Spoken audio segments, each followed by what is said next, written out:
What we're looking at today is how to compose a GCSE composition. We're going to look at how to compose a waltz because a waltz has a very clear structure. We're going to look at all the various parts of the different instruments that you need to do and how they all fit together. To start with, we're going to look at the chords that could be played on the piano.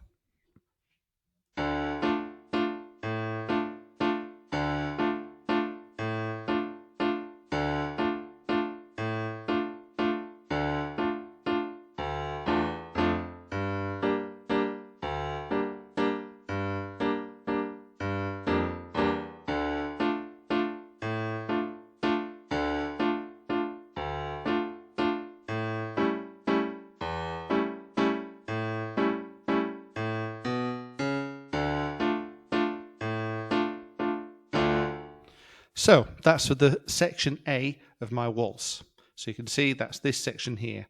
Essentially, I've used two chords, D minor and A minor, and then I've changed it up a little bit in the middle. Here is the clarinet part for this first section.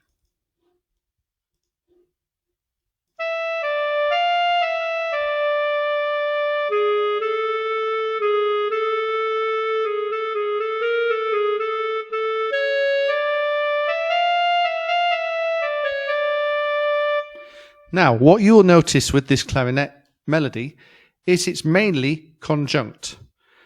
Remember the amount of time we talk about melody in lessons, how it's very important to keep notes close together. That way it's memorable, it's easier to play, and you'll find it easier to put with different chords. You can see here I've gone up to probably a maximum of a third, although I know here I've gone from a D to a G.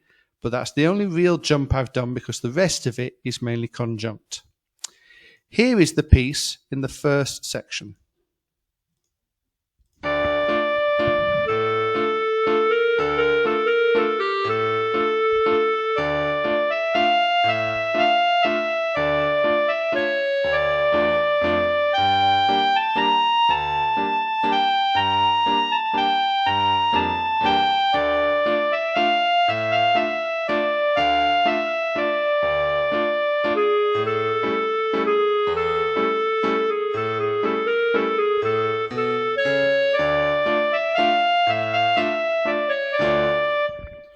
So that's basically section A, or at least part of section A, because what you've got here is a chord pattern that repeats, you've got a melody that develops, it's conjunct, it uses notes that are quite similar together, but also it develops as a melody and doesn't just stay the same. Now listen to what happens next.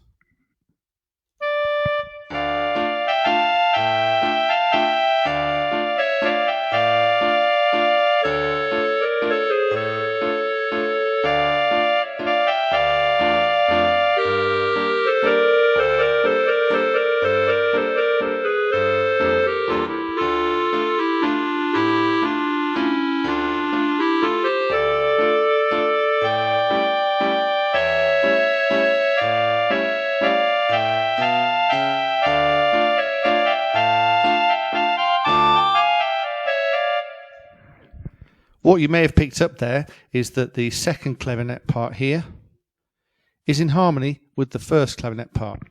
Admittedly, it doesn't always work perfectly, but you get the gist of what I'm trying to create. So I've started off with a simple melody on clarinet and chords, and to develop it further, I've changed the melody slightly, but I've also added a harmony part to go with it. So that in entirety is the section A completed. And we're now going to move on to section B. Now, before I start, something worth noting here is I've changed the tempo. We started at 120 beats per minute. We've now sped it up. This is a really good way to show development in a piece of music because it's clear, hopefully, that we've moved from one section to another and it changes the mood completely. Have a listen to this.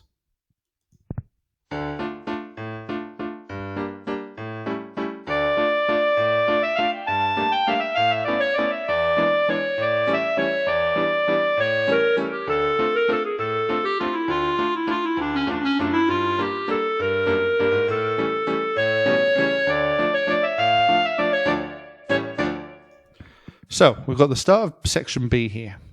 So if I go into this and have a look at the melody, you can see here, again, very conjunct to begin with. We've got some accidentals. We've got a C sharp there to make it sound a little bit funkier. But essentially, it's conjunct. It doesn't move too far. Now that looks like 2 notes. It's just the way that the software has done it. And then we move from here. Still conjunct, but look at the distance I've covered here for the clarinet. I've not just kept it at a high pitch like I start with. I moved down to the lower pitch of the clarinet, again showing development and showing what the instrument can play. With the piano part, I've now changed the chords. So they're a lot different to what I had before. Before I had mainly 2 chords, but I've changed them. I've added some extra ones. So I've played that. I've finished the section with a proper cadence, or at least part of this section. So if we just take this down, so we'll listen to the end of this before we move into a higher tempo again at 250.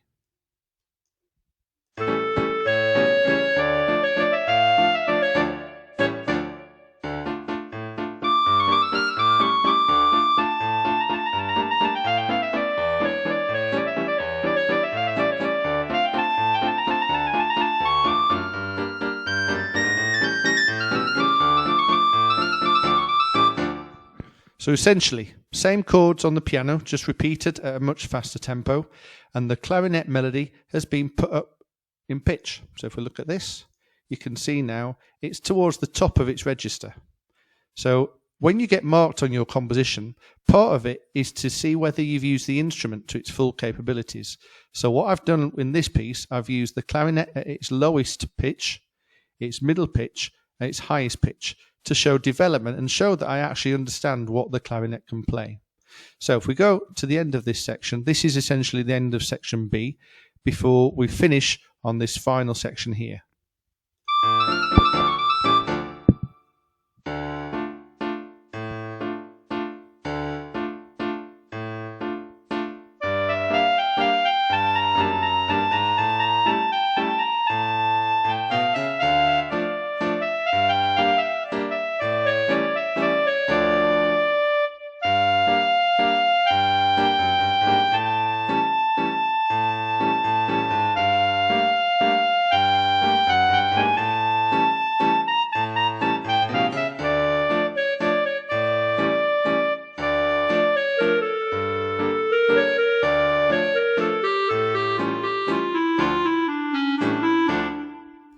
And that's the end of the piece. So to look at the clarinet part, you'll notice on this part, it's quite high again, like it was in the previous section.